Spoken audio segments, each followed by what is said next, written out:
বিমান দুর্ঘটনার বিভিন্ন কারণসমূহ নিয়ে আজকে আমরা আলোচনা করছি। Reasons which lead to airplane crash। প্রথম কারণ পাইলটের ভুল, অর্থাৎ error of pilot. If a pilot does not plan the flight properly or does not anticipate issues, then airplane crashes can happen। প্লেনের অন্যান্য সহকারীদের ভুলেও অনেক সময় প্লেন ক্র্যাশ করতে পারে। তৃতীয় কারণ এয়ার ট্রাফিক কন্ট্রোলারের ভুল। Air traffic controllers negligence can lead to airplane crash. চতুর্থ কারণ খারাপ আবহাওয়া, ব্যাড ওয়েদার কন্ডিশন।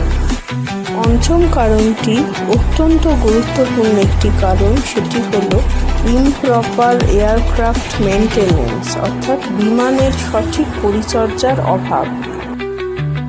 পরের কারণটি হলো বিমানের ডিজাইনের গঠনগত ত্রুটি।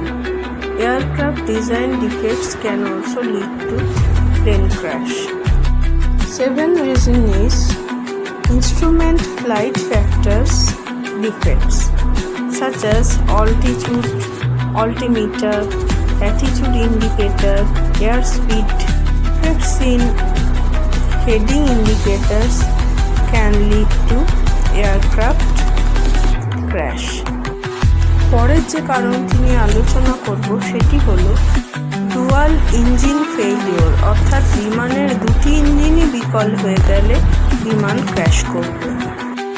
নেক্সট যে কারণটি নিয়ে আলোচনা করব সেটি হলো ইঞ্জিনের তেলে যদি অশুদ্ধি থাকে, অর্থাৎ contamination in engine oil. Landing an aircraft while cloud cover exists at an airport requires an instrument landing system or GPS। তাই ইনস্ট্রুমেন্ট ল্যান্ডিং সিস্টেম অথবা জিপিএস এর ত্রুটি থাকলেও বিমান ক্র্যাশ করতে পারে। ধ্বংস হয়ে যাওয়া বা দুর্ঘটনা ঘটা বিমানে কী কারণে দুর্ঘটনা ঘটল তা জানার জন্য voice recorder, flight data recorder অর্থাৎ ব্ল্যাক বক্স খুবই উপযোগী।